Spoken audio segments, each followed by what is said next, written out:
वहीं हाईकोर्ट में ज्ञानवापी को लेकर सुनवाई आज। व्यास जी के तहखाने में पूजा की अनुमति पर रोक का मामला।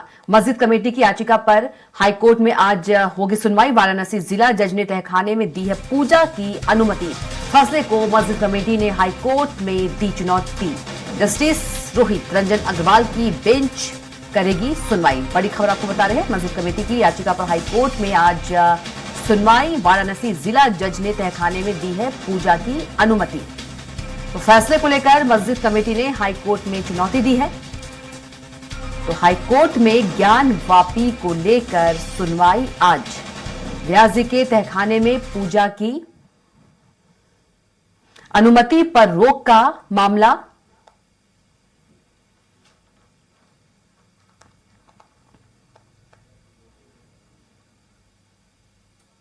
तो हाईकोर्ट में ज्ञानवापी को लेकर सुनवाई आज। व्यास जी के तहखाने में पूजा की अनुमति पर रोक का मामला है। और इसी खबर पर ज्यादा जानकारी के साथ हमारे संवाददाता घनश्याम निशांत चौरसिया हमारे साथ सीधे जुड़ गए हैं। घनश्याम, हाईकोर्ट में ज्ञानवापी को लेकर सुनवाई आज है। व्यास जी के तहखाने में पूजा की अनुमति पर रोक का पूरा मामला है, क्या कुछ और जानकारी आपके पास? बिल्कुल, आज संभव है कविता कि आज 2 बजे के बाद जब रोहित रंजन अग्रवाल के कोर्ट में जब ये सुनवाई होगी तो आज इस बात को लेकर के साफ हो जाएगा कि आखिरकार व्यास जी तहखाने में जो 31 जनवरी को जिला अदालत की कोर्ट ने आदेश दिया था पूजा पाठ करने को लेकर के और उससे व्यास जी परिवार को सौंपने को लेकर के, उसमें पूजा पाठ नियमित दर्शन पूजन जारी रहेगा या रोक लगाई जाएगी। इसके पहले लगभग 1 हफ्ता पहले इस पर सुनवाई हुई थी जिसमें सरकार की तरफ से सरकार का पक्ष रखा जाना था। सरकार ने उस दिन पक्ष नहीं रखा था जिसके कारण उस दिन ये निर्णय नहीं आ पाया था। आज संभव है कि सरकार की तरफ से भी अपना पक्ष रखा जाएगा और इसी के साथ जो लंबी बहस चली है हिंदू पक्ष और मुस्लिम पक्ष के द्वारा ज्ञानवापी को लेकर के, इसमें रिजल्ट आ सकता है। इसके पहले अगर देखा जाए तो सिर्फ हाईकोर्ट में ही नहीं, जिला अदालत की कोर्ट में भी राखी सिंह की तरफ से एक याचिका दाखिल की गई है और उसमें भी आज सुनवाई है। 2 बजे से इस मामले में को लेकर के भी सुनवाई होगी। उसमें जो सुनवाई होनी है वो भी बेहद महत्वपूर्ण है जिसमें सबकी नजरें होंगी, क्योंकि जो तहखाने हैं, तहखानों की संख्या 9 है। आमतौर पर किसी भी मंदिर में 9 तहखाने होते हैं, 7, 9, 11, यहाँ पे 9 तहखाने हैं और इन 9 तहखाने में एक तहखाना व्यास जी के परिक्षेत्र में है, व्यास जी के पास है, व्यास जी के परिवार के पास है। तो ऐसे में जो 8 अन्य तहखाने हैं वो पूरी तरीके से सील है।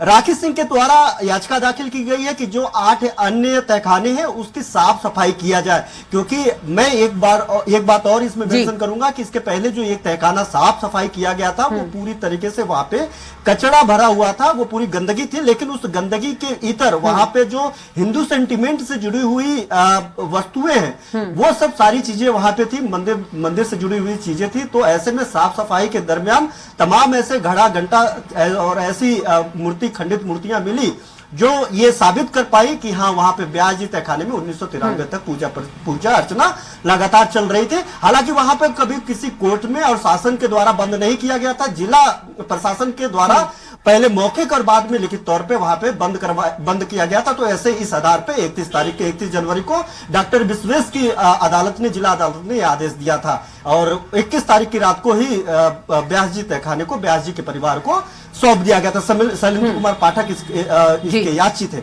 अब उस मामले में 8 जो अन्य तहखाने बचे हुए उन तहखानों में सफाई को लेकर के और उस तहखाने को भी एसआई सर्वे को लेकर के कि यहाँ पर भी एसआई सर्वे हो, आखिरकार पता चले कि ये जो नए तहखाने हैं जो मुस्लिम पक्ष दावा कर रहा है उनका दावा सही है या फिर जो हम लोग दावा कर रहे हैं वो दावा सही है। क्योंकि जो सील्ड एरिया है, यानी कह सकते हैं जो कथित वजू खाना है या कथित शिवलिंग है जो अभी साफ नहीं हो पाया है कोर्ट के जरिए, उसके अलावा 9 तहखाने भी ऐसे थे जहां पे एसआई सर्वे नहीं हुआ था। ऐसे में सील्ड एरिया तो सुप्रीम कोर्ट ने रोक लगा करके यथास्थिति बनाने और सील्ड करने का आदेश दिया है, तो उस पर तो हाईकोर्ट कोई निर्णय नहीं ले पाएगा। लेकिन जो अन्य 8 और तहखाने हैं उस तहखाने में एएसआई सर्वे को लेकर के और वहां पे साफ सफाई को लेकर के राखी सिंह ने अदालत का रुख अख्तियार किया है और आज उस मामले में भी सुनवाई होगी। तो 2 महत्वपूर्ण सुनवाई है कविता आज एक जो नियमित दर्शन पूजन हो रहा है वो आगे होगा कि रोक लगाई जाएगी, दूसरा जो 8 अन्य तहखाने हैं उसका एएसआई सर्वे होगा कि नहीं होगा। तो ये दोनों बेहद महत्वपूर्ण है और सिर्फ वाराणसी और इलाहाबाद हाईकोर्ट ही नहीं, पूरे देश भर की नजरें आज की इस सुनवाई में है, क्योंकि आज संभव है कि इस मामले में साफ हो जाए कि आखिरकार वहां पे कोर्ट का, हाईकोर्ट का निर्णय क्या होगा। क्योंकि मुस्लिम पक्ष लगातार इस बाबत पूरी तरीके से रोक लगाने की बात को लेकर के लगातार जो है हाईकोर्ट में बहस कर रहा है। हिंदू पक्ष ने कैविएट दाखिल किया था, उन्होंने साफ तौर पे कहा था कि किसी भी मामले में मुस्लिम पक्ष को सुने जाने के वक्त में हम लोगों को भी सुना जाए, बिना हमको सुने कोई भी निर्णय ना लिया जाए, कोई भी आदेश कोर्ट बिल्कुल घनश्याम, हिंदू पक्ष बिल्कुल घनश्याम, कुल मिलाकर आज का दिन जो है दोनों पक्षों के लिए बेहद खास, बहुत अहम है। तमाम जानकारी के लिए आपका बहुत धन्यवाद। आप खबर पर नजर बनाए रखिएगा।